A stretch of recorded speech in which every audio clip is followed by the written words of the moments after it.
Vote उसी को दीजिए जिसे काम करना आता हो, भाषण देना नहीं। लालू जी अपना बेटा को मुख्यमंत्री बनाने का सपना देख रहे हैं और तुम उनका झंडा लेके ढोते रहो और गुजरात चलते रहो। राहुल गांधी और तेजस्वी यादव इन दोनों एक जैसे फार्मूला चला रहे हैं। खानदानी राजनीतिक, बड़े बड़े वादे और जमीन पर जीरो काम। नमस्कार दोस्तों, बिहार में इलेक्शन नजदीक है और लोगों में कंफ्यूजन कि इस बार किस पार्टी को वोट देना चाहिए और किस पार्टी को नहीं।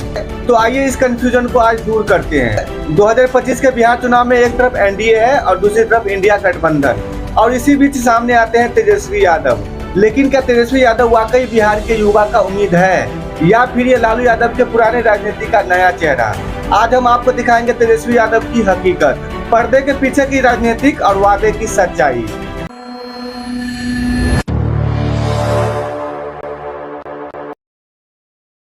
देखिए, तेजस्वी यादव कहते हैं कि अगर बिहार में हमारी सरकार आती है तो हम बिहार को एक्सपोर्टेड बना देंगे।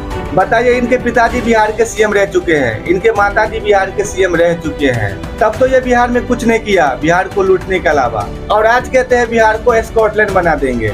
मैं तेजस्वी यादव से कहना चाहता हूँ कि थोड़ी सी शर्म बची है आपके अंदर। इतने सालों तक बिहार को लूटने के बाद भी मन नहीं भरा तो आप फिर से बिहार वालों को लुभाने की कोशिश कर रहे हैं। बात घुमाने की क्या जरूरत है? सीधे शब्द में कहो कि अगर हमारी सरकार आती है तो हम बिहार को लूटने में कोई कसर नहीं छोड़ेंगे। बिहार को लूटने वाला, बिहार को खोखला करने वाला, बिहार को जंगल राज बनाने वाला और बिहार में क्राइम करने वाली पार्टी आरजेडी है। बिहार पहले पिछड़ा नहीं था, इसे पिछड़ा बनाया गया है, जानबूझकर इसे पीछे धकेला गया है। आज जो लोग बिहार में विकास की बात करते हैं वही लोग इसका जिम्मेदार हैं। इतना ही नहीं, तेजस्वी यादव कहते हैं कि जो काम 20 साल में नहीं हुआ वो काम हम 20 महीने में करके दिखाएंगे। यानी कि तेजस्वी यादव ये कहना चाहते हैं कि हमको बिहार को लूटने में मात्र 20 महीना लगेंगे, घोटाले पे घोटाले करके बिहार को खा जाएंगे। शायद तेजस्वी यादव यही कहना चाहते हैं। और आगे देखिए, कहते हैं कि 65% आरक्षण लागू करेंगे। जब मैंने गूगल बाबा से पूछा तो पता चला कि भारत के संविधान के हिसाब से 50% से अधिक आरक्षण लागू नहीं किया जा सकता है, क्योंकि भारत के सुप्रीम कोर्ट ने 1992 में तय किया था कि कुल आरक्षण की सीमा 50% से अधिक नहीं होना चाहिए। तो ये आदमी मूर्ख है, या सब पूरा बिहार को मूर्ख बनाने का कोशिश कर रहा है। देखिए, नमी फेल और बिना इंजन का रेल कब कहां बंद हो जाए ये कोई नहीं कह सकता।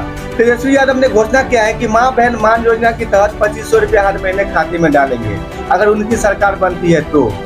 आर्थिक तौर पे जो कमजोर महिलाएं हैं उनके लिए हम लोग माई बहन मान योजना के तहत सीधे उनके खाते में 2500 रुपया हम लोगों की सरकार देने का काम करेगी।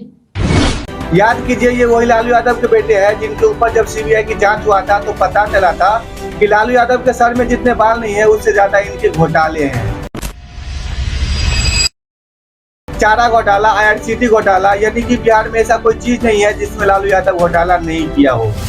लेकिन बिहार को जनता को सोचना चाहिए 14 करोड़ को कि एक लालू जी बूढ़े व्यक्ति हैं जिनका स्वास्थ्य भी व्यवस्था उनका साथ नहीं दे रहा, फिर भी वो लड़खड़ाते हुए बोलने का हमारे बेटा को मुख्यमंत्री बनाओ। और बिहार के 14 करोड़ बाप वही जगह पर सोया हुआ है कि अपना बेटा को वोट देके गुजरात भेजो। तो तुम जगो, लालू जी जगे हुए हैं। लालू जी अपना बेटा को मुख्यमंत्री बनाने का सपना देख रहे हैं और तुम उनका झंडा लेके ढोते रहो और गुजरात चलते रहो। जंगल राज का वारिस तेजस्वी यादव भले ही खुद को बदलाव का चेहरा बताए, लेकिन असल में ये उसी जंगल राज का हिस्सा है जिसने बिहार और बिहार के लोगों ने देखा है। राहुल गांधी और तेजस्वी यादव इन दोनों की एक जैसी राजनीति, राहुल गांधी और तेजस्वी यादव इन दोनों एक जैसे फार्मूला चला रहे हैं। खानदानी राजनीतिक, बड़े बड़े वादे और जमीन पर जीरो काम। इन दोनों की जोड़ी सिर्फ मोदी विरोध के नाम पर लोगों को गुमराह कर रहे हैं। इन दोनों के पास ना कोई विजन है और ना काम करने का कोई नीयत, केवल और केवल बिहार को और देश को लूटने का है। माई बहन सम्मान योजना, आपके मोबाइल में कैलकुलेटर है ना, तो जरा जोड़ लीजिए। हम आपको बता रहे हैं, बिहार में 6 करोड़ महिला रहती है। अगर माई बहन योजना के तहत 2,500 रुपया हर महिला को दीजिएगा तो साल भर में 1,50,000 करोड़ से ज्यादा रुपया चाहिए। बिहार सरकार का उतना बजटे नहीं है। तो ये आदमी मूर्ख है, या सब पूरा बिहार को मूर्ख बनाने का कोशिश कर रहा है। बिहार वालों, अब वक्त आ गया है अपने भावनाओं से ऊपर उठने का, जात पात के राजनीति को पीछे छोड़ने का और अपने बच्चों के भविष्य के लिए सही नेता चुनने का। 2025 का ये चुनाव सिर्फ चुनाव नहीं है, बल्कि ये फैसला है बिहार को आगे बढ़ाने का और बिहार को पिछड़ा राज्य से बाहर निकालने का। इस बार बिहार के लोगों में कंफ्यूजन है कि वोट किसको देना चाहिए, तो आइए हम बताते हैं। वोट उसी को दीजिए जिसे काम करना आता हो, भाषण देना नहीं, जो गारंटी नहीं रिजल्ट दे, जो जाति नहीं विकास की बात करे और जो युवाओं को नौकरी दे, ना कि हाथ में लाठी डंडा पकड़ाए।